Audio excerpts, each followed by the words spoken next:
Olá para você que está acompanhando a programação aqui do Portal RC1. Hoje exibiremos um novo programa Pensando Brasil e o assunto é a corrupção, olha só. Algumas empresas procuram uma solução mágica para trazer inovação ao seu negócio. Algumas empresas acreditam que o segredo do sucesso está na tecnologia.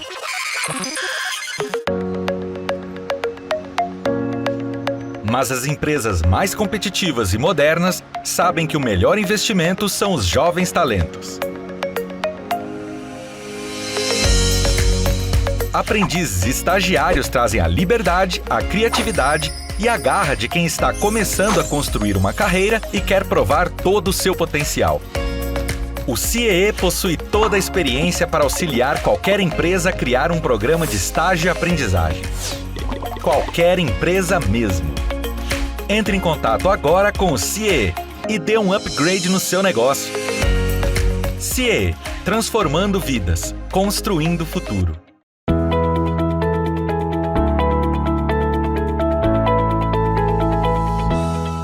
Olá, eu sou Adalberto Piotto e seja bem-vindo ao Pensando Brasil aqui pela TV CIE. Meu convidado hoje é Roberto Liviano, procurador de Justiça Criminal em São Paulo e também presidente do Instituto Não Aceito Corrupção.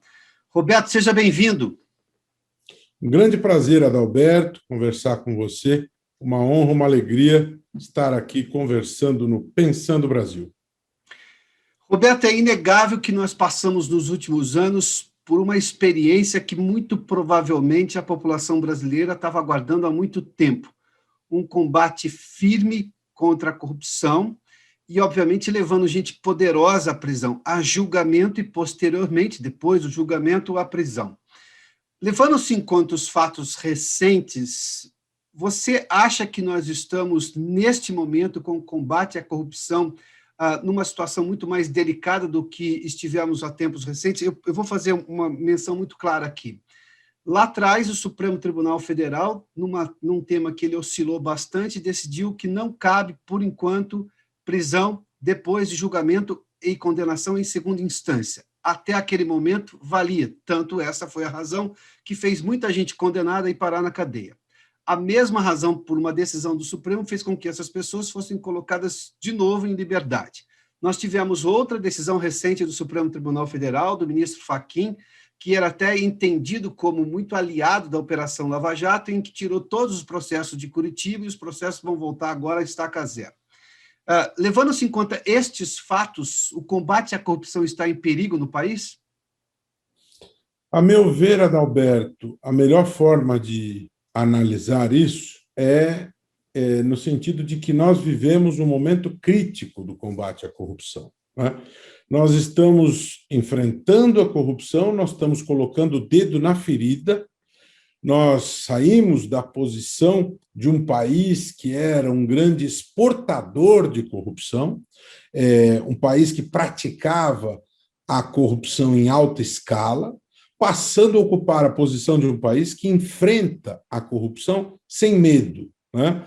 O exemplo da Lava Jato, o exemplo do Mensalão, são ótimos exemplos de enfrentamento corajoso à corrupção. São seres humanos que atuaram nesses casos, pessoas acertam, pessoas erram. A meu ver, a quantidade de acertos é infinitamente maior do que a quantidade de erros, né?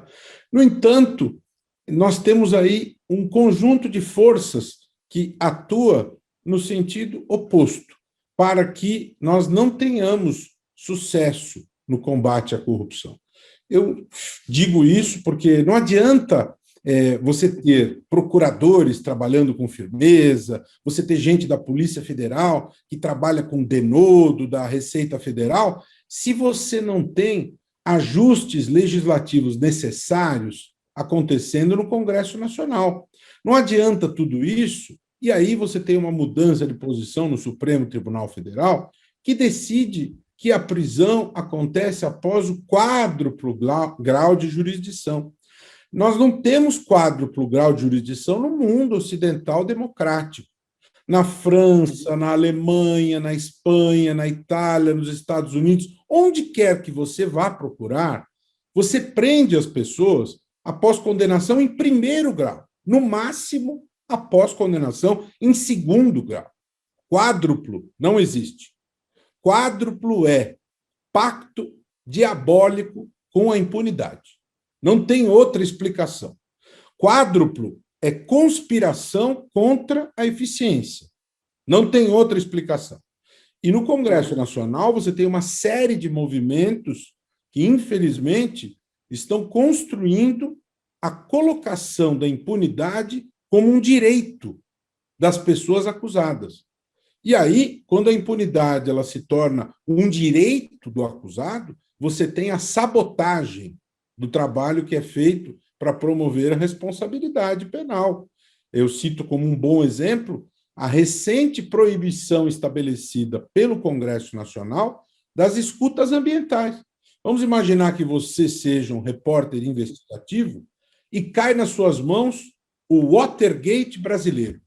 E você se dedica durante meses a apurar um grande escândalo de corrupção. E você consegue estimular os corruptos a falar, você participa dos diálogos. Historicamente, essas gravações sempre valeram aqui, sempre valeram em todos os países de democracias organizadas. Na Itália, Robinho responde a um estupro em que houve a captação de uma gravação numa escuta colocada no seu carro. Isso é normal. No Brasil, há um mês, deixou de ser aceita esta prova. Uma mulher que é ameaçada pelo seu esposo e que ela grava a ameaça, se ela procurar o promotor ou procurar a polícia, o delegado terá que dizer: minha senhora, o cemitério à espera. Não adianta mais gravar as ameaças do seu esposo, porque o Congresso Nacional disse que estas gravações são provas inválidas. Isso significa o quê? Significa colocar na lei o direito à impunidade. Significa descer a ladeira. Pois não? Roberto, eu vou chegar no Congresso, porque, obviamente, a questão política é por demais importante, sobretudo no que o Legislativo fala-se muito justamente em se renovar o Código Penal e se reescrever o Código Penal, mas sem essa discussão ainda, o Supremo Tribunal Federal, ou seja, dentro do ambiente da justiça, uma corte que era para ser pacificadora, é hoje fonte de insegurança jurídica e recebe acusações porque tem dado motivos gigantescos para se entendê-la como uma corte de interesses de poderosos, em que poderosos conseguem fazer prevalecer sua vontade diante da máxima corte de justiça brasileira. Ou seja, que eu não coloque o ingrediente do legislativo, que obviamente é um problema, e a gente vai falar disso daqui a pouco, a própria justiça tem dado exemplos recentes de que ela abandonou o combate à corrupção. Eu não estou falando, obviamente, do trabalho de primeira e segunda instância, porque a gente viu um avanço gigantesco disso. Eu sou do tempo em que normalmente se dizia, sou de cidade pequena no interior, o promotor vai chegar num acordo aqui com o juiz, o juiz é amigo não sei de quem, e nada vai acontecer no fórum da cidade.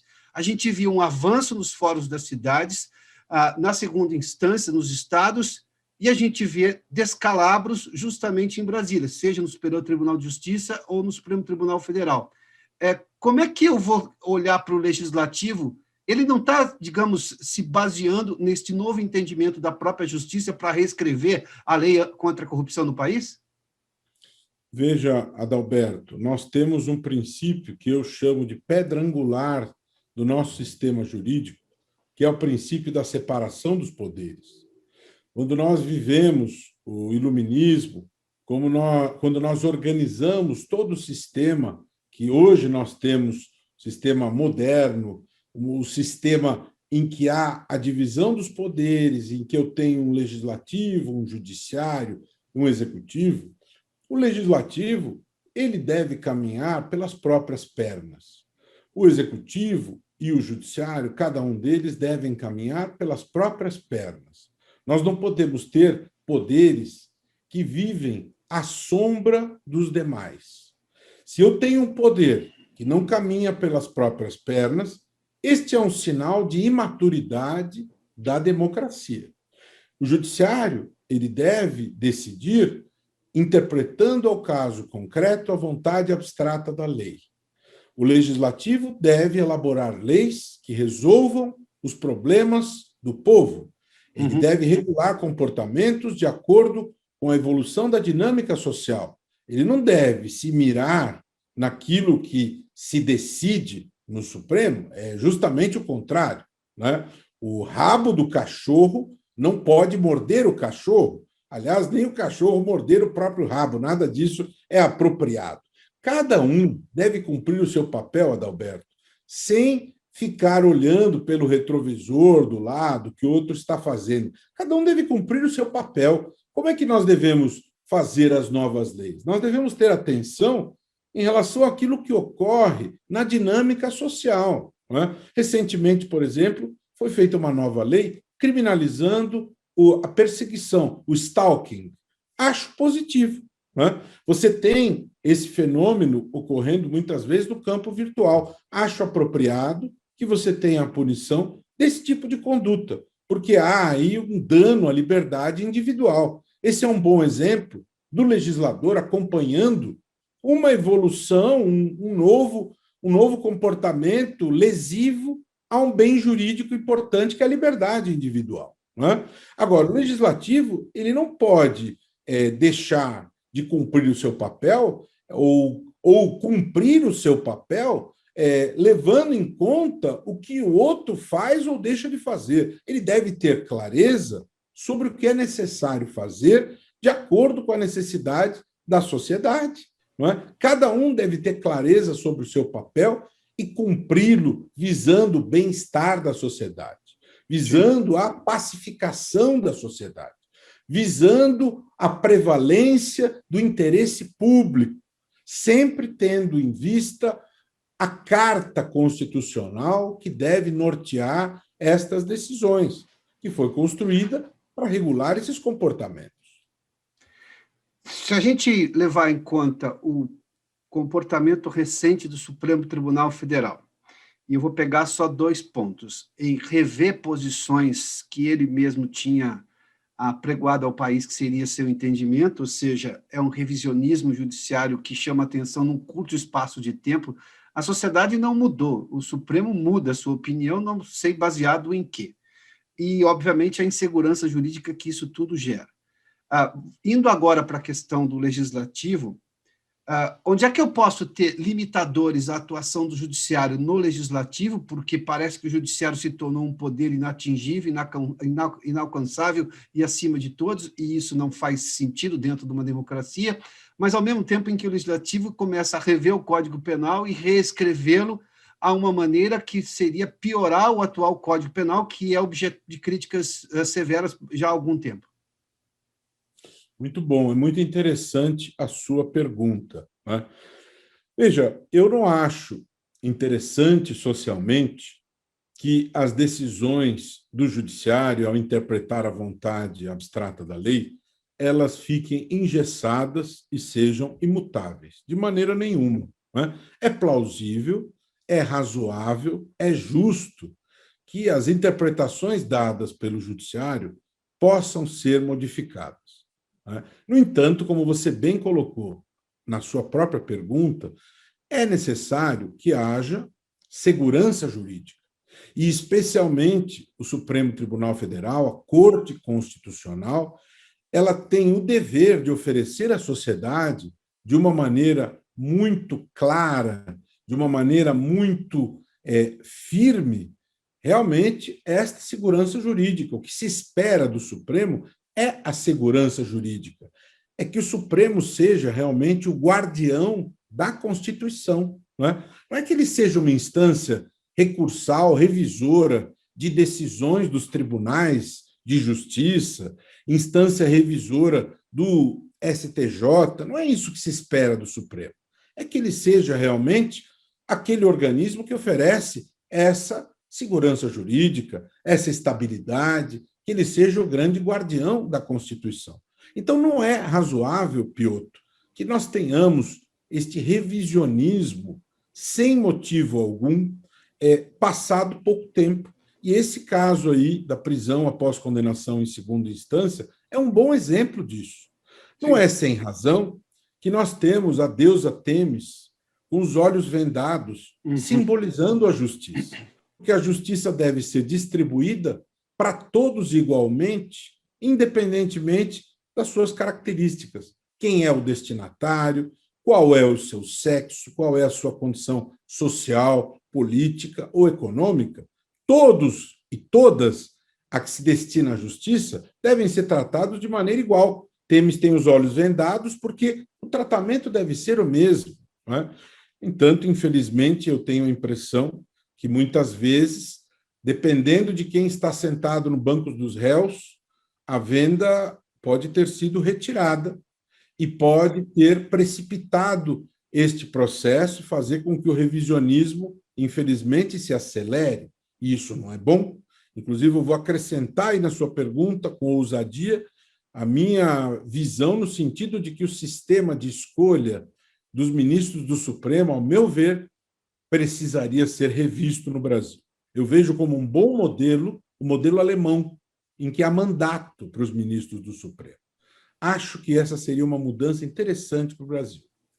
Roberto, então, além do mandato, a escolha também, porque hoje é, por indicação do presidente, uma sabatina do Senado, que historicamente, ou os presidentes da República do Brasil sempre indicaram nomes fantásticos, ou o Senado nunca fez seu trabalho, porque nenhum nome foi rejeitado, o que estatisticamente chama atenção, mas, enfim, você está sugerindo aí que, além de ter-se um mandato para um ministro do Supremo, a escolha seja diferente? Como é que poderia ser essa escolha?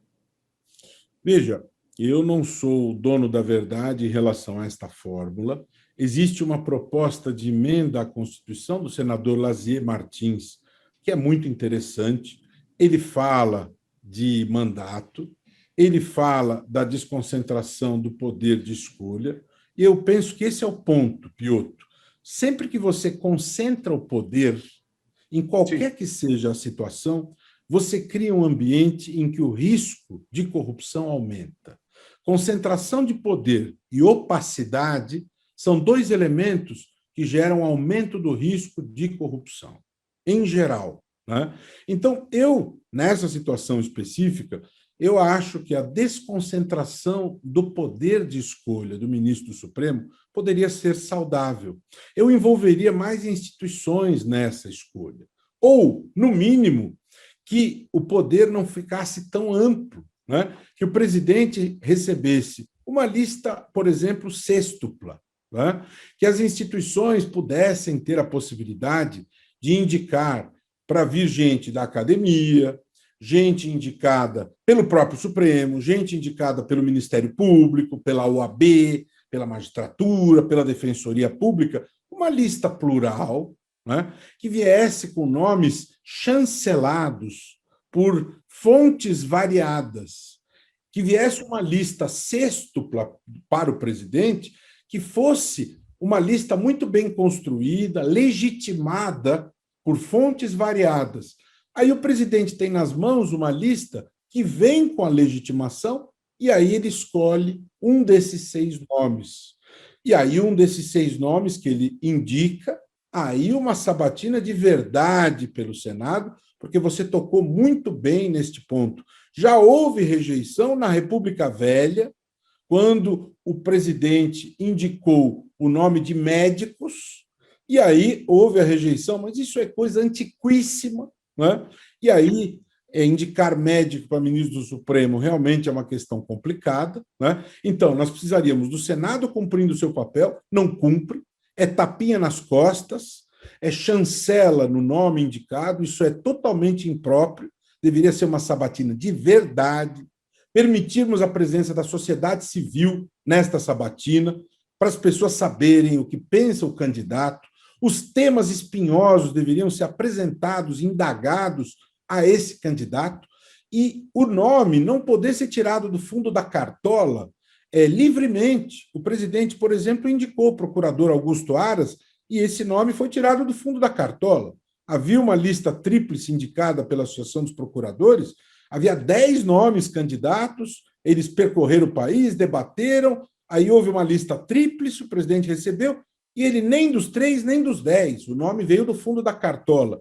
Eu sou contra nomes de fundos de cartola, né? Eu sou a favor dos nomes provenientes do debate democrático, né? Então, eu acho que seria interessante criarmos, por exemplo, uma lista sêxtupla, legitimada por instituições, e aí o presidente, realmente ele está legitimado pelo voto do povo, ele indica um desses 6 nomes, e aí o Senado, também legitimado pelo voto do povo, cumpre o seu papel de sabatinar, e aí nós temos uma escolha mais qualificada. Roberto, eu quis... Um mandato de 10 anos. Isso. 10 anos o mandato. Tá bem. Um mandato de 10 anos seria de bom tamanho. Eu quis começar com essas questões mais institucionais, porque elas são extremamente fortes e elas são decisórias. Mas fato é que eu mudei a cultura, aliás, eu queria ouvir você sobre isso, o quanto que a cultura da corrupção ou de combate à corrupção mudou depois da Lava Jato. Eu costumo dizer que a Lava Jato se tornou um valor nacional. As pessoas incorporaram o combate à corrupção quase que na mesma proporção com que incorporaram a redemocratização do país, lá nos anos 80, e a estabilização da moeda no começo dos anos 90. Quando se percebeu realmente o custo da corrupção, houve uma proximidade com os anseios da população. Porque hoje eu tenho, por parte das empresas, uma preocupação muito maior em relação à corrupção, sobretudo depois da Lava Jato.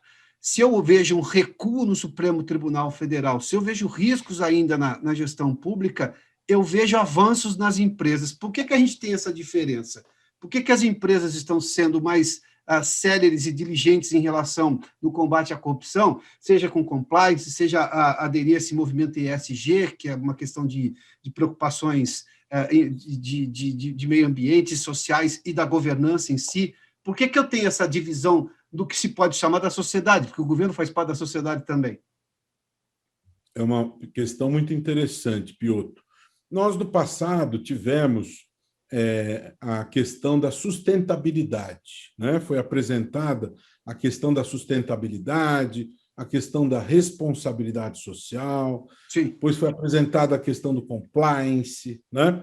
São facetas interessantes que são apresentadas e representam, a meu ver, inovações importantes, inovações que representam preocupações saudáveis para que nós tenhamos melhoria no ambiente dos negócios, no ambiente da própria convivência social, né?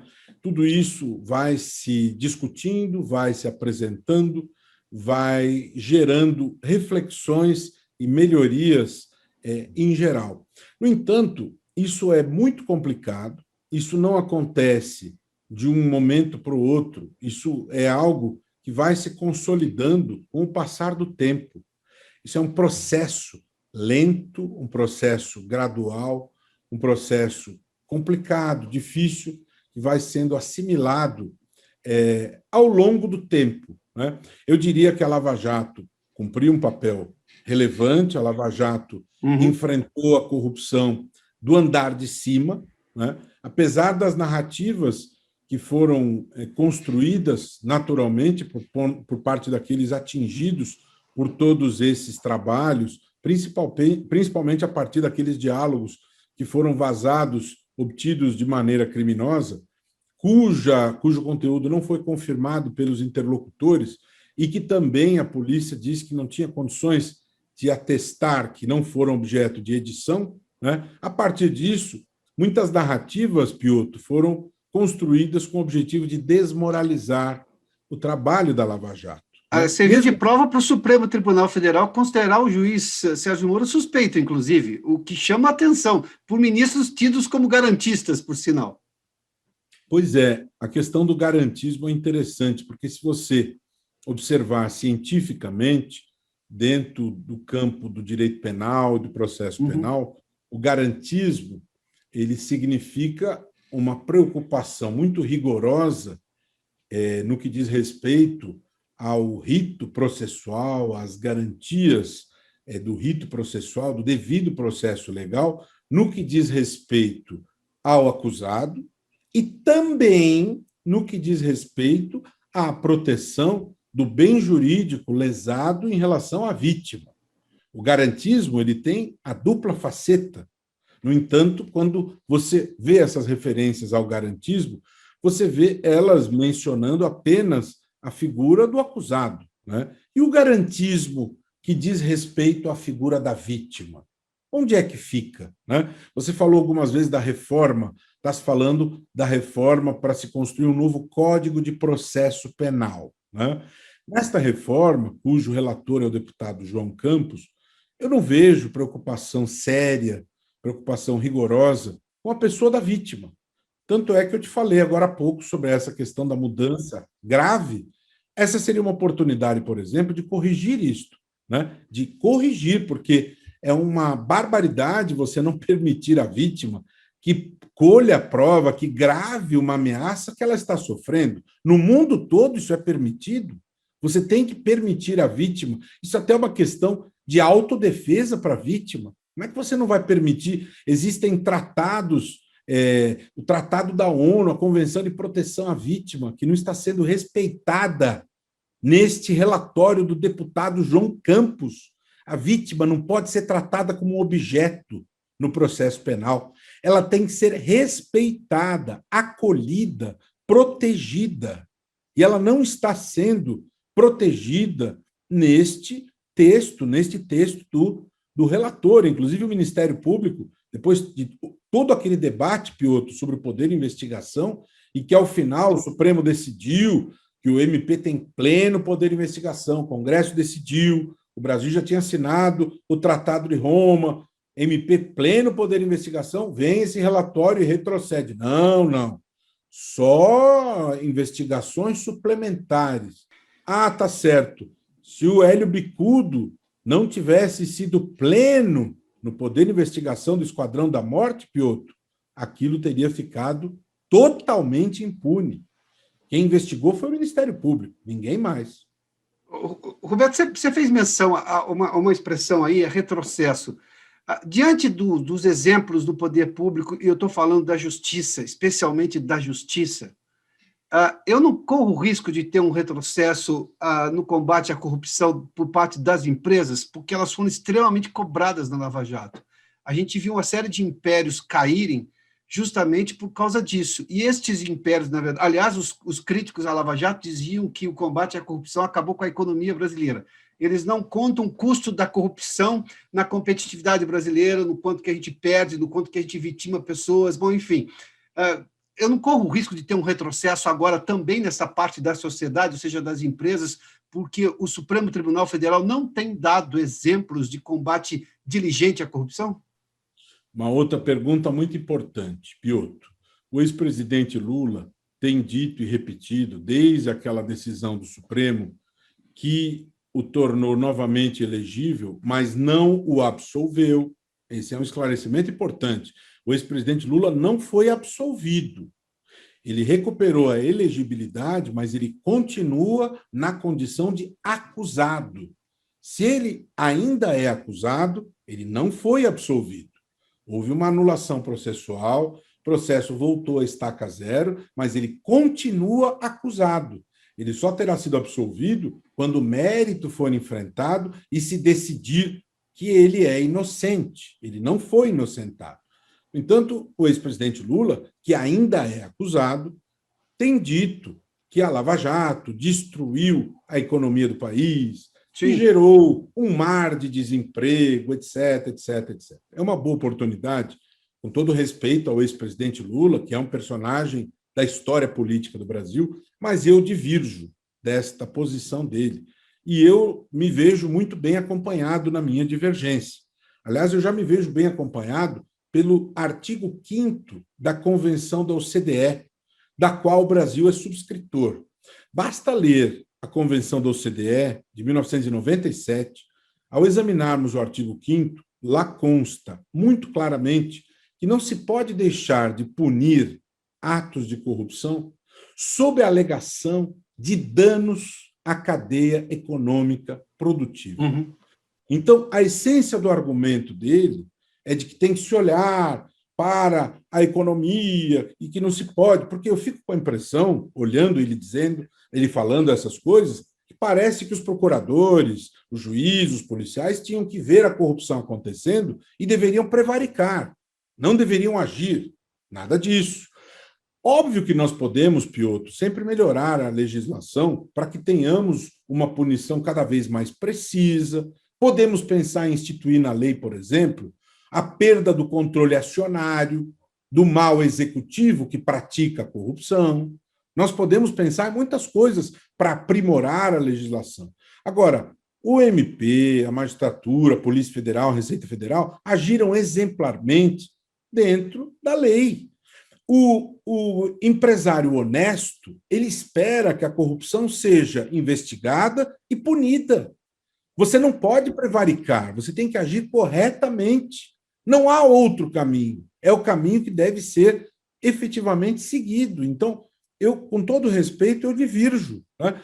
E as empresas devem se mirar no bom exemplo da atitude corajosa, íntegra, efetiva. Você tem uma atitude corajosa, íntegra, efetiva, e aí você depura os maus, e aí você tem um mercado limpo, você tem um ambiente previsível. Né? Quando o ambiente se torna previsível, você tem negócios mais seguros, negócios em que as coisas são mais efetivas, e não o subterrâneo prevalecendo. Não aquele terreno do caixa 2 prevalecendo, que é inadmissível. Em que pese o fato de a gente não ter visto avanços, muito mais retrocessos por parte da justiça do terceiro grau, do quarto, ou seja, da justiça máxima em Brasília, a competição internacional vai fazer com que as empresas brasileiras que antes estavam envolvidas em compra de condições favoráveis em contratos com o governo, que gerou todo esse problema da Lava Jato e por aí vai, elas vão ter que se enquadrar e não vão retroceder porque a competição internacional vai obrigar esse compliance, ou seja, a sociedade vai ser mais forte do que decisões de ministros do Supremo Tribunal Federal? Sem dúvida que a pressão decorrente dessa competição internacional é um fator positivo, Piotr. É um fator positivo, isso gera uma pressão realmente que eu considero positivo, mas você tem outros fatores concorrentes, simultâneos, que também são muito fortes, não é? E aí você tem uma situação muito complexa por parte do empresário, se você não tem respaldo nas condições políticas internas. Por exemplo, o presidente da República editou a medida provisória 966.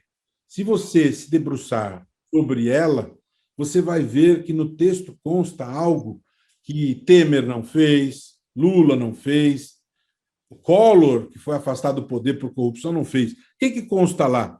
Agentes públicos estão blindados da punição por atos de corrupção cometidos durante a pandemia.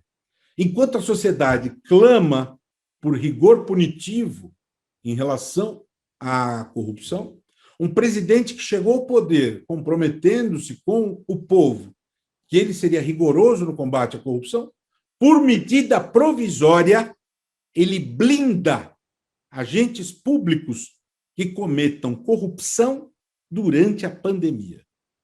Ele promove um apagão de dados no Ministério da Saúde que obriga o Brasil a formar um inédito consórcio de veículos para nos garantir o direito constitucional de acesso à informação. Nós só podemos saber a quantas andamos em relação aos números da pandemia porque os veículos se uniram e nos oferecem informação, Piotr.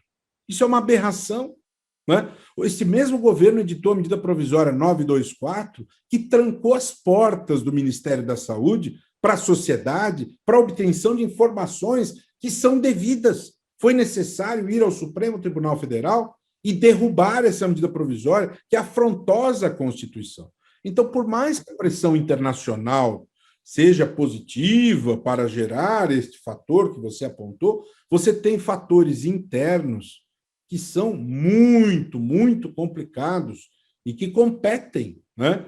Que dificultam a vida do empresário, por mais que ele seja resiliente, criativo, guerreiro, né?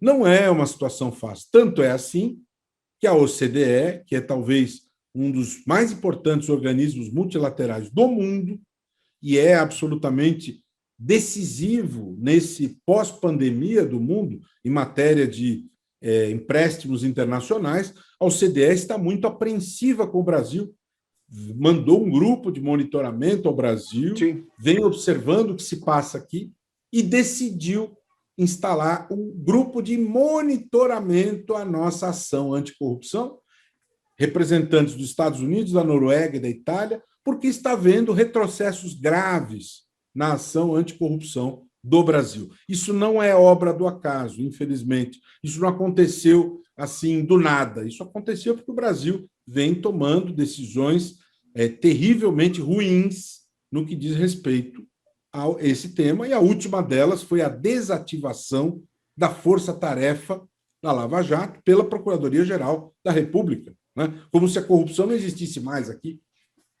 Roberto, e o que resta ao cidadão, minha última pergunta, por gentileza, o que resta ao cidadão fazer que, obviamente, está comprometido com o combate à corrupção, viu vantagens de crescimento econômico no país, de um novo status do Brasil no mundo, quando vê, por exemplo, países ao redor do planeta querendo monitorar a situação brasileira, que tem sim o desejo de fazer parte do primeiro mundo, ou da OCDE especificamente, para citar um desses grupos aí de primeiro mundo, quando ele vê, por exemplo, essas ações do governo que você citou, as ações do Congresso e o Supremo Tribunal Federal dizendo que você não vai preso, mesmo sendo julgado por um colegiado de juízes na segunda instância, então, ad eterno, se você tiver poder, você empurra aquele processo, ou seja, a corrupção não será punida se você tiver bons advogados.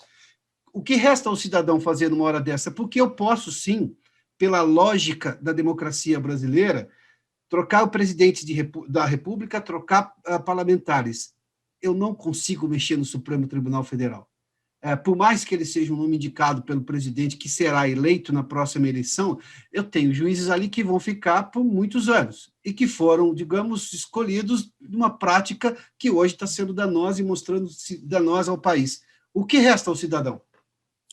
Bom, em primeiro lugar, o cidadão precisa realmente ter a memória muito bem posta e lembrar, por exemplo, do caso do senador Chico Rodrigues, a única pessoa do Brasil que eu me lembro que teve um contato muito próximo com as notas de 200 do Lobo-Guará, né?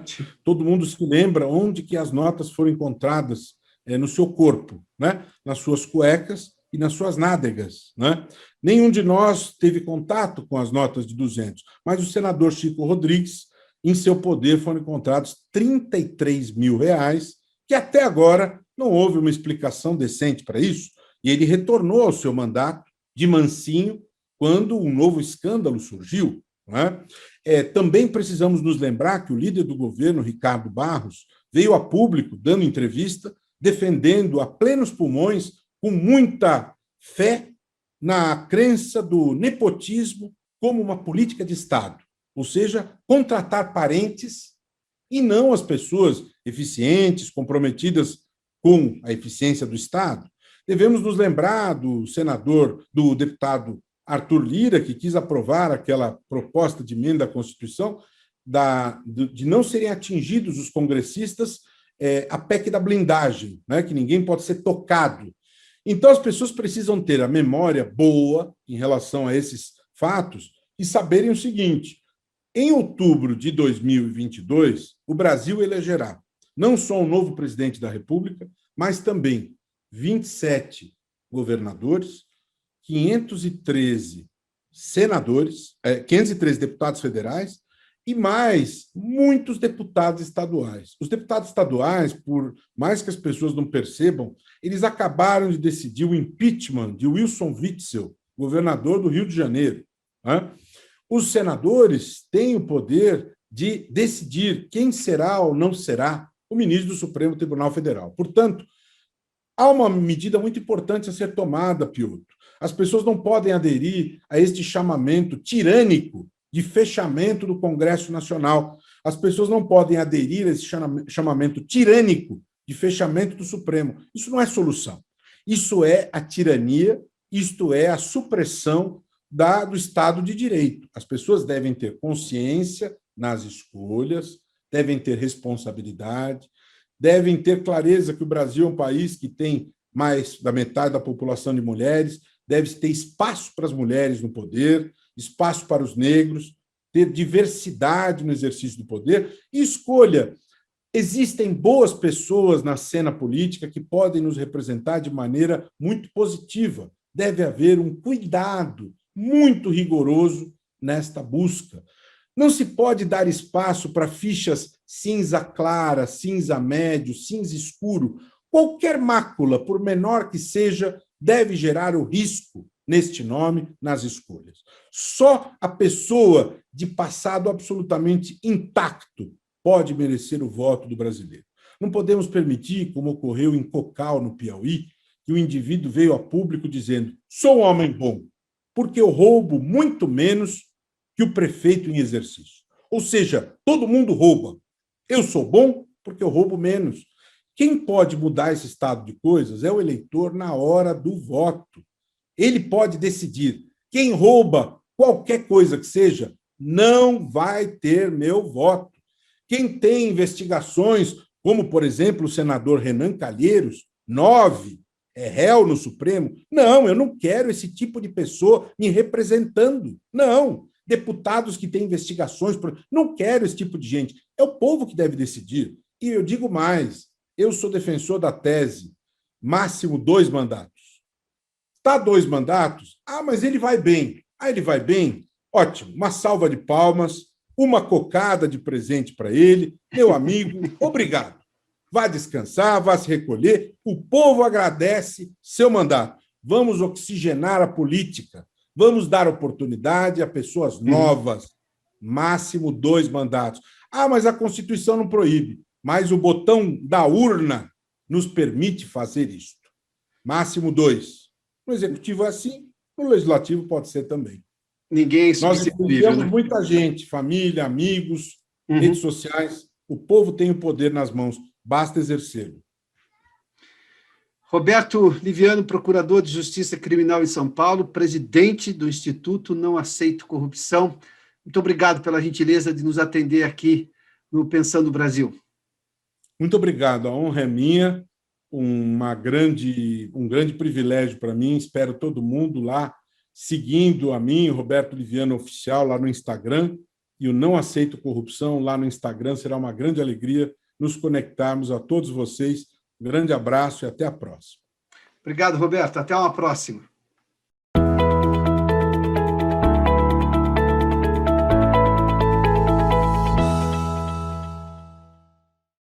O nosso agradecimento ao CIEE por essa parceria com o portal RC1 e podermos exibir o programa Pensando Brasil. Na próxima semana tem mais. Até lá. Tchau!